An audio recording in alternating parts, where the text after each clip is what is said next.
Welcome to Building Legendary Leaders, the podcast where leaders leave behind chaos and step into clarity. This is where real stories come alive with the struggles, breakthroughs, and lessons that shape the most effective executives today.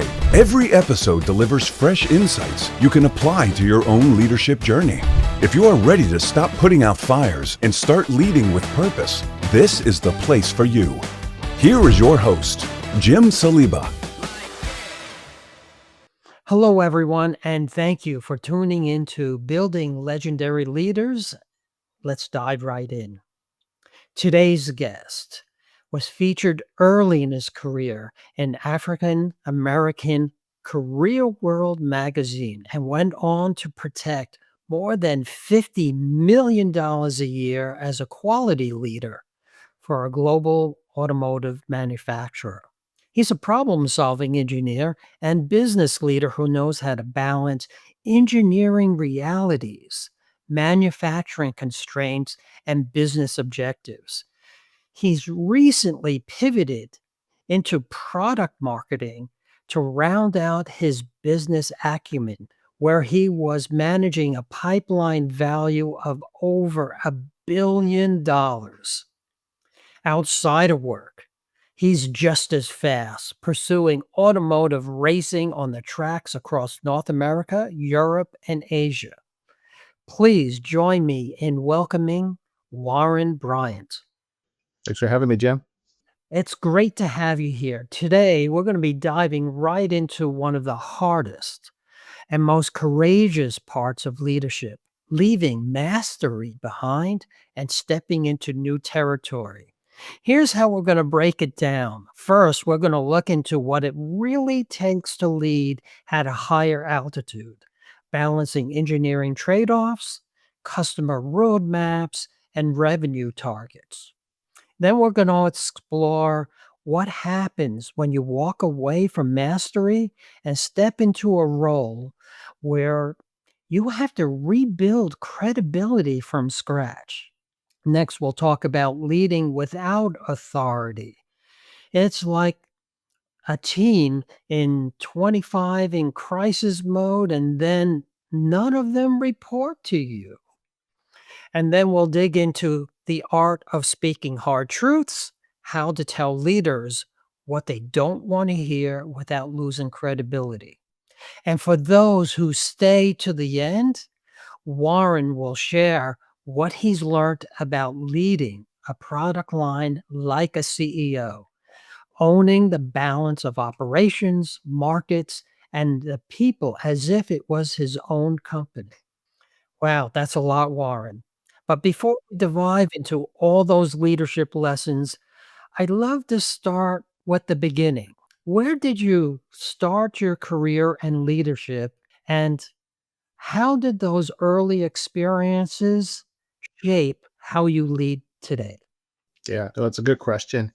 I started my leadership experience as a product manager. I was actually just managing the development of an amplifier team, and I was responsible for just making sure that we released on schedule and on time and on budget. That was where I started to understand that the technical side is secondary. It's really the people management, listening to the team that you have, understanding their concerns.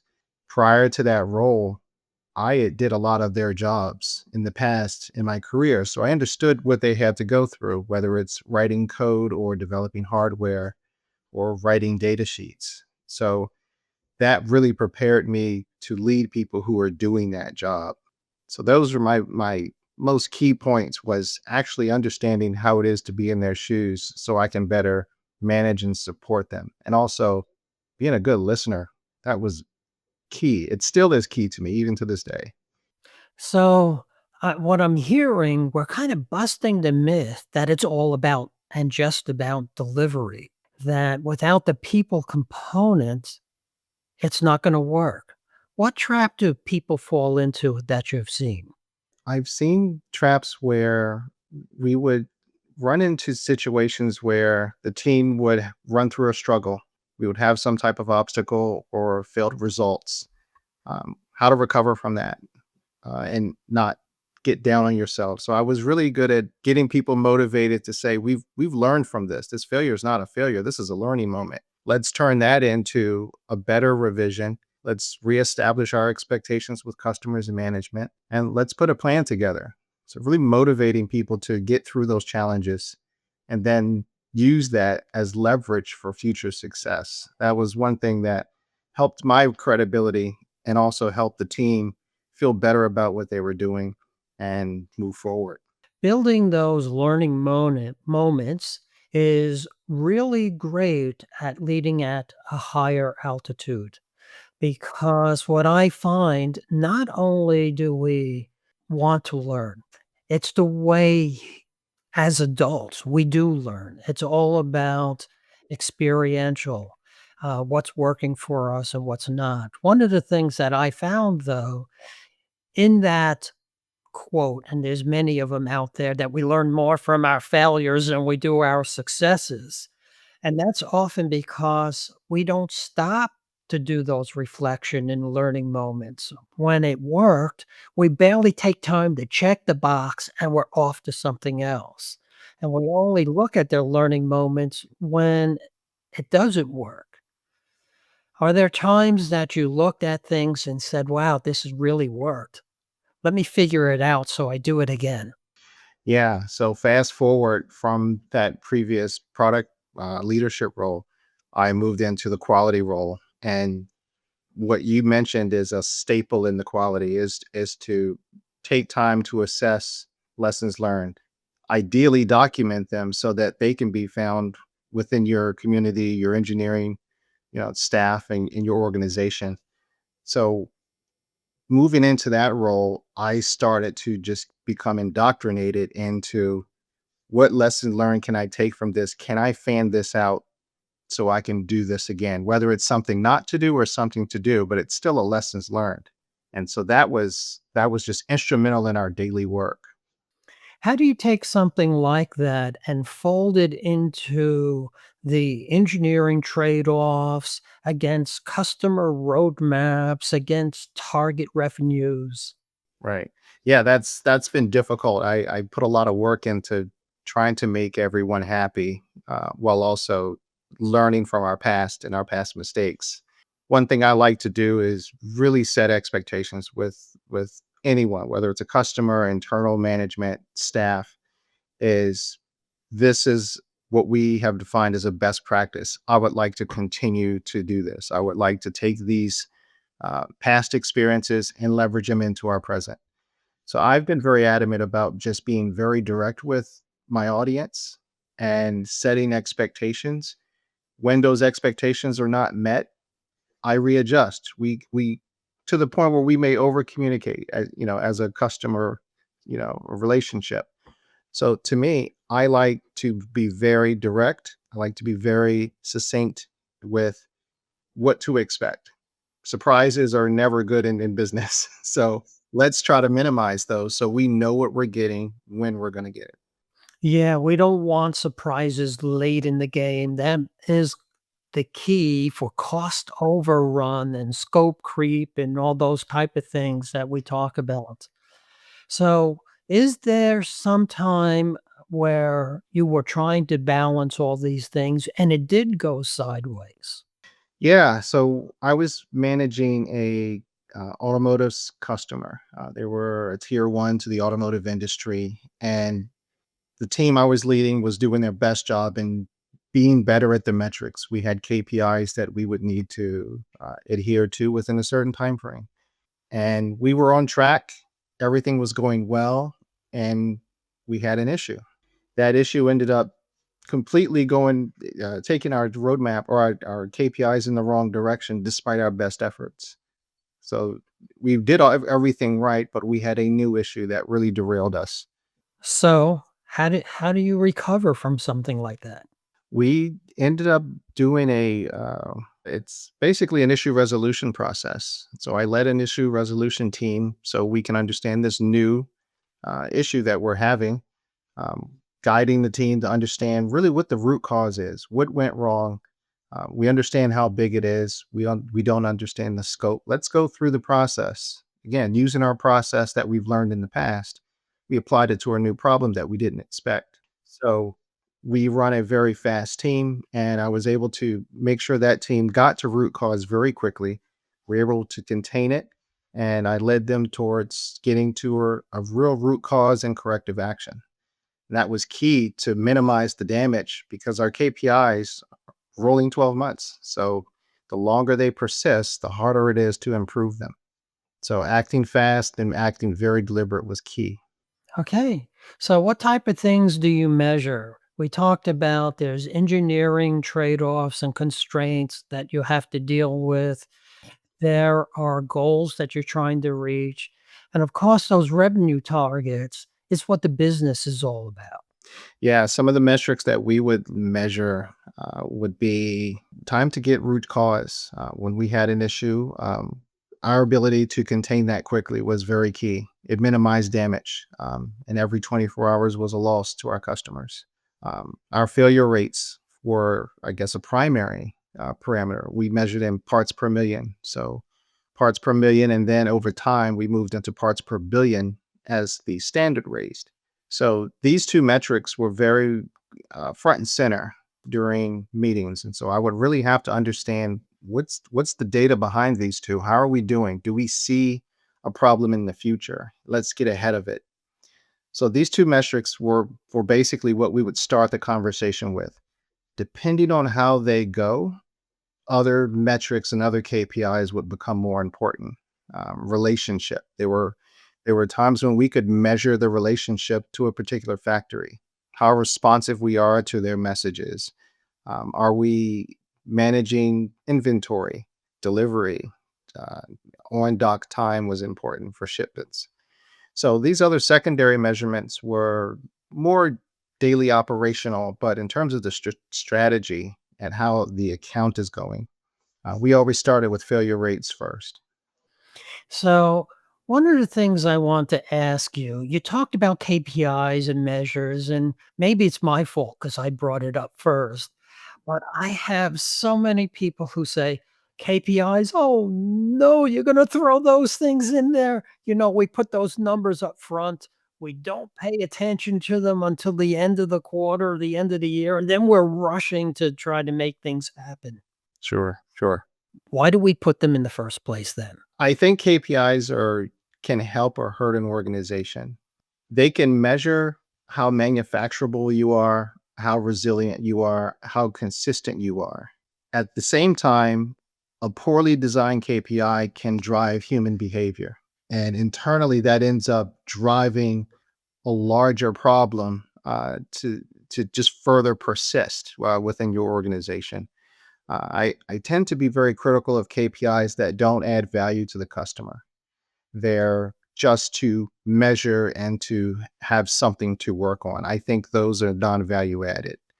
So there should always be some scrutiny on, is this KPI value added to who my product is being sold to? Yes or no? Answer that question first, and then really understand, does it impact the way the organization operates in a negative or positive way? Make sure that's understood. I love that you put some containment around the KPI. It has to give value in some context because whatever metric we use, we will change behavior because that's what they do. But often they don't change it to what we think that's going to do. So the right measures and the right way we measure and how we measure are just important to shaping culture as anything else. I love how we brought that together. Um, I'm going to switch a little bit. You said that in our earlier conversation that you walked away from this part of your life to do something else and be more of a product management side. Tell me about that switch. So that switch was that switch was a outcome of my career design and development.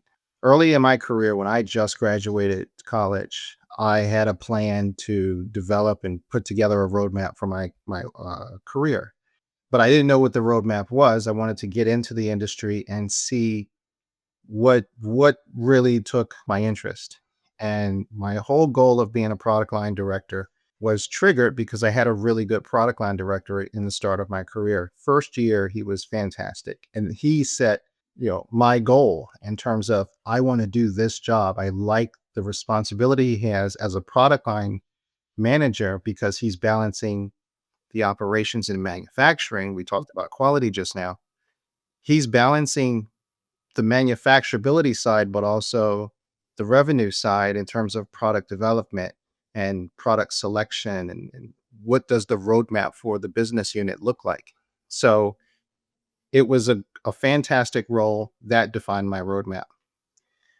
Going through quality gave me all of the back end and the operation and the customer experience. And I spent a long time in that role. It was fun. I liked being in crisis mode. It was enjoyable and it was very dynamic. At some point, I needed to switch out and get the product line management and the business acumen that I needed to complete my roadmap. So I switched out of quality and moved into the marketing role. And I chose marketing because that gave me the biggest view of how a business unit runs. I can see the customers in terms of their pain points. I can see how roadmaps are developed and tweaked. I can see what the P&Ls and the math behind those. I can see how we manage our internal budgets. I can also see how development teams are running, schedule management, project management. It was the best single role to see a wide range of disciplines within product line management. Right. Wow. But that's a huge switch. Absolutely. So going from quality to this marketing, I can hear everybody saying, "Oh, there he is. He doesn't know anything about marketing, but they brought him in." How did you build credibility from that big switch? I don't have a firm answer, but I do have a guess. So I had been at the company for a long time. At the time it was 20 years. And so I'd known and worked with a lot of different business units. I chose a business unit that was newly formed that I've worked with some of them in the past, so they can see kind of like my work track record, and I wouldn't have to come in completely at zero in terms of me as an engineer. So that gave me an opportunity to say, I can go in, I can ask questions, but I can also contribute fresh eyes thinking fairly quickly and be heard.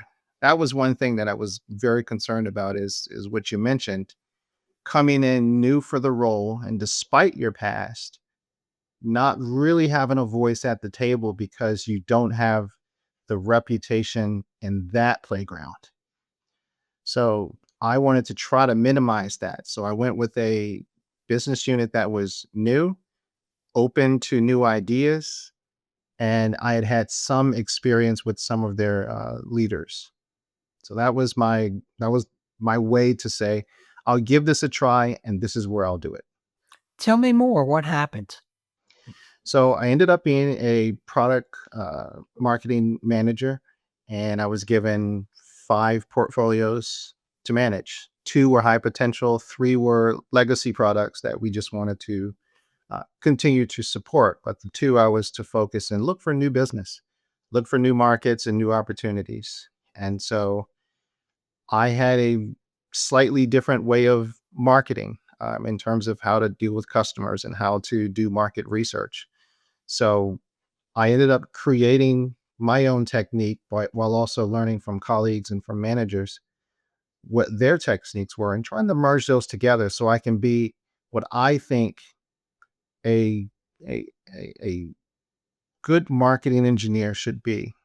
A lot of it was not really talking so much, doing a lot of listening. I would visit customers and do a lot of listening.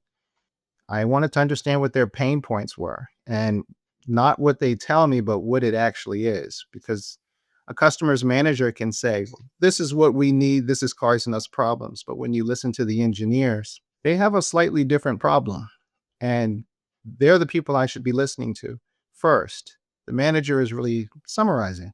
So I really took a lot of inputs and I really tried to dig deep and to figure out what really is the pain point here. How can my product or my portfolio help address those real pain points? And I found that that was an approach that was slightly different than I've seen in the past, where we would listen to whatever was on PowerPoint.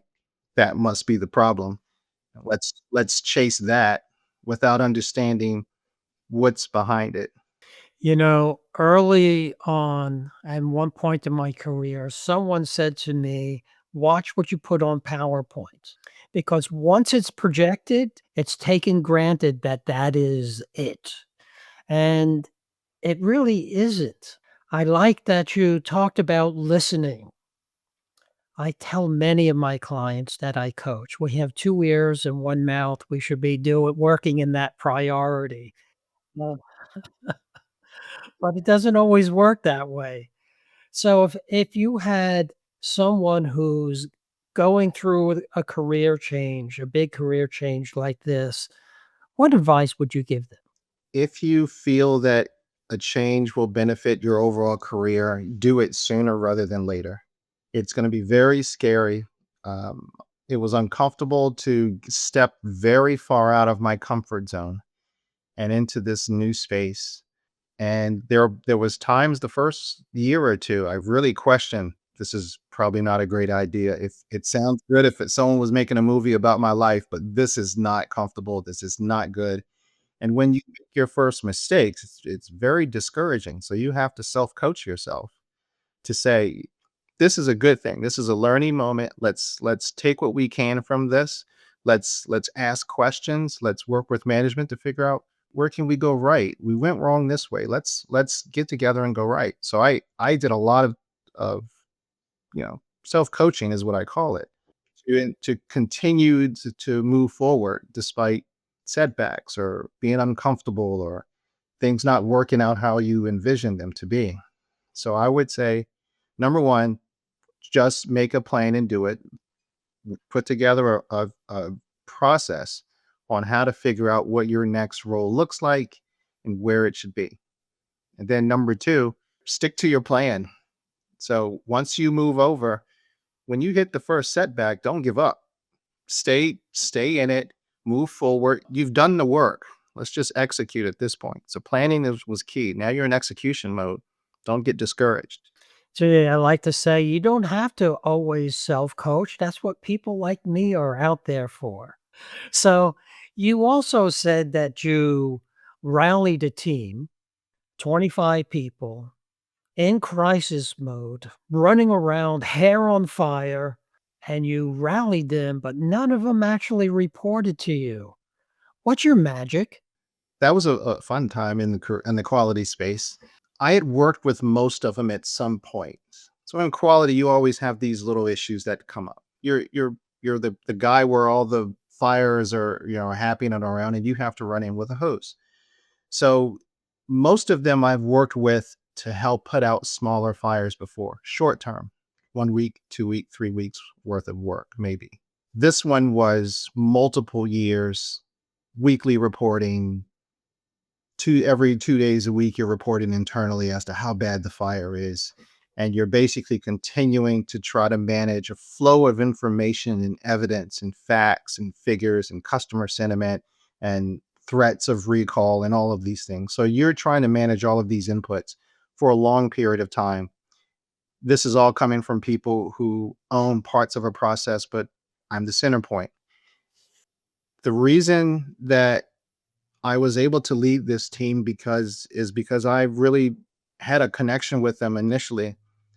The work that we had done in the past gave them confidence to follow our direction as a team. So I set the goals, I set priorities. I like to create sub leaders within these teams and then have them manage their own process instead of micromanaging 25 people. So one of the things I did was not flatten this to the point where everyone works into me. And so those people that I chose were those who I worked with in the past. We were confident. We understood our work uh, methods, and we were able to communicate very quickly, very easily, and manage our emotions at times. So you gave me some key things in there. Um, Really, it's empowering them to do what they need to do without you having to hover over and answer every question that comes through. So many leaders that I coach in the beginning, over time, they set themselves up as a hub and everything flowed through them. And then all of a sudden, they find that their speed is the ceiling of the whole team because everything flows through them. So I heard you empowered them. Delegating to make that happen, I imagine delegating very well that people know the goal and they can go off and do it. How do you take all that? We said if people stay to the end, you're going to talk about leading a whole product line like it's your own, like it's you are the CEO. How did those skills wrap into that? Into the 2-year project or into the career in general? Into your career in general, where you ended up acting like the CEO of your product line. So, I learned a lot out of that crisis project, more than I expected. Um, that allowed me to really run things holistically. I needed to manage the business aspect of it, the managing up aspect, reporting. It was a really great experience to have to juggle a lot of different tasks that were not really in my own wheelhouse. So carrying that forward into my career, it forced me to look up, kind of over the trees instead of looking at the trees and looking very tactical. One of the key parts I gained from it was the ability to communicate with management in the way that they communicate. Really cut through a lot of noise. What are the points? What's the ask? What are the results? And what's next? So communicating very crisply in terms of what's necessary, what needs to be communicated, what needs to stay in the team, and deciding where to direct the traffic was key. I like that you're talking a lot about the what's next, looking down the road. So many leaders are so focused and in the weeds of how do I fix this and how do I fix that now? What do I do now? Right? You're looking at what's next. I'm going to change gears a little bit. Tell me about you and your childhood. What was something that happened early on in your life that shaped you for this life? I decided, I would say my choice in becoming an engineer. And that started because I had a fascination with electronics. I would look at them as a child and wonder, how do they work? Particularly audio systems. My first memory was actually a mistake, and it was me having a home audio amplifier that didn't work. And with no tools but a screwdriver, I thought, well, I'm curious what's in this thing. How does this thing work? So I sat in my bedroom. I had a large ceiling fan over me, and that's important in a few minutes. I took the case off of the amplifier and looked at it, and it was a circuit board, large power supply, capacitors, transformer, bunch of wires. I had no idea what to do. I think I was maybe 8 years old or so. Had no idea what to do with any of it, but these big capacitors to a child were attractive. And so I was wondering, well, why don't I buy one of these? Maybe one of these things, because one was brown at the top. So I went to Radio Shack, which is an electronics store that was open back then. I went and pulled out the other one. I don't know how I got it out, but I pulled out the capacitor, went to the store, bought another one, and I put it back in, just kind of pushed it into the holes in the board. I didn't know that capacitors had a polarity. So I put the one of the large capacitors in backwards. So I said, I fixed this thing, it's going to work great.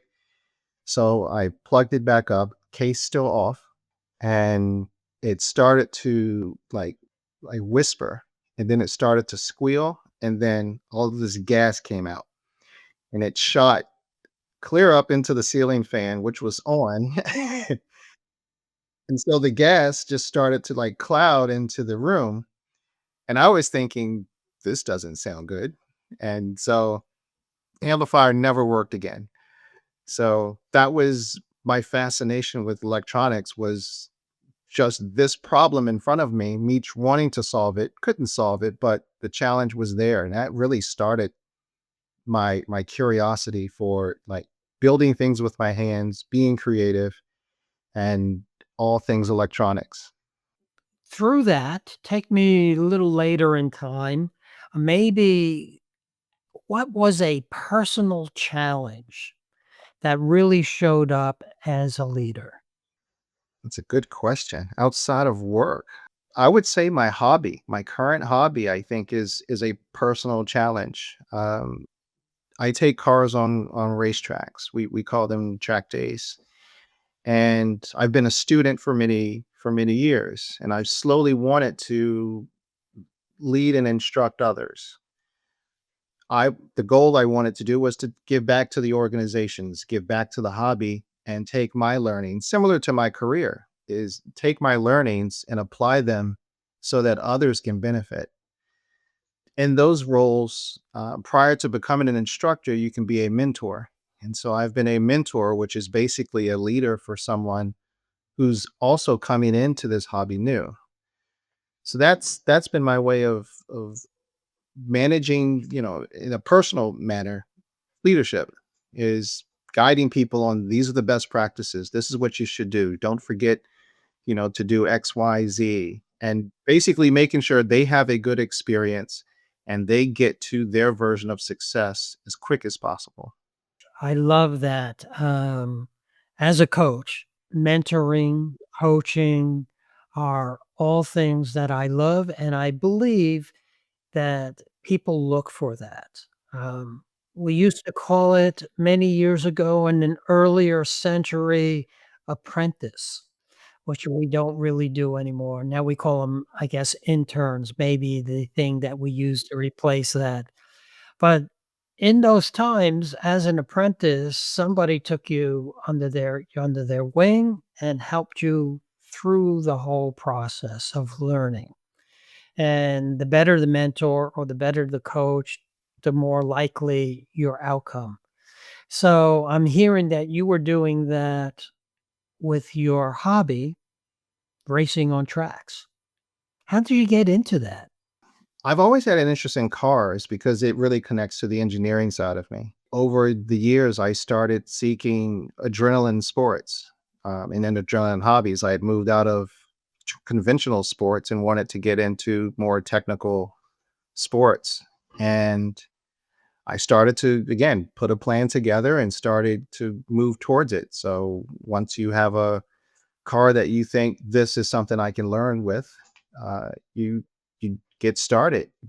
You put a plan together and you just kind of slowly move through it. More importantly, have fun in the process. This is not supposed to feel like constant problem solving. There should be joy in it every day, or else you're doing it wrong. So I wanted to make sure that it was something fun and challenging, but also enjoyable. So you're a master at setting goals and moving yourself towards them in different areas. Yeah, I try to simplify my approach in all things in life. I feel that it's a process that's worked for me, and it allows me to easily digest the bigger picture, but also understand how the smaller parts contribute to that bigger picture. So to me, it's an organizational skill that I really hold dear to myself. So, but I'm gonna go back earlier then, before this, back as a child. Tell me early on about a goal you set and you worked to get there. A goal. Graduating high school, I guess. I think that's many people's goal.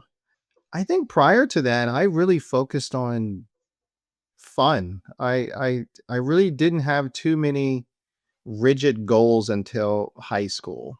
And because I started to see what adult life was at that point and what a successful adult life looked like versus an unsuccessful. And I didn't like one of those paths. So I said, I'm going to start focusing on really, really moving towards this path that I feel is most attractive. So to me, that was when I really started to like hone in my vision and study only the courses that add value to my degree and only focus on going to universities that fit the job that I'm looking for. I looked at universities as a service organization, not a place to play. So I treated it that way. So I focused on, does this course add value? Yes or no? Can I afford it? Yes or no? Do I need the credits to graduate? Yes or no? And that allowed me to get through as efficiently as possible. Well, there you have it, right? Having that vision, or what many people call North Star, is important to guide us forward. This was great. I'm sure people are going to want to reach out to you. Why don't you tell us how people can contact you? Two ways. One's is conventional email, wbryant3000 at gmail.com.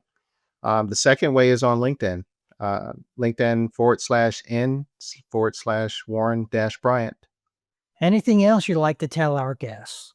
I think the only thing I would say is try to have fun in the whole process of life, whether it's personal or professional. Try to find some enjoyment, and if you're working with the right people that really make that a natural thing, that's a good career. That's success in itself.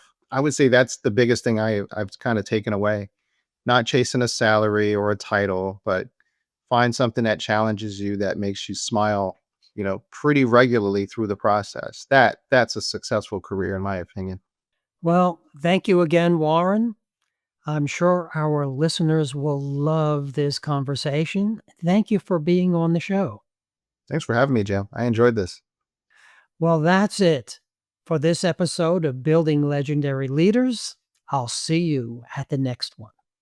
Building Legendary Leaders podcast requires more than a conversation. It takes action, research, and collective wisdom. If today's episode resonated with you, we'd love to hear your insights.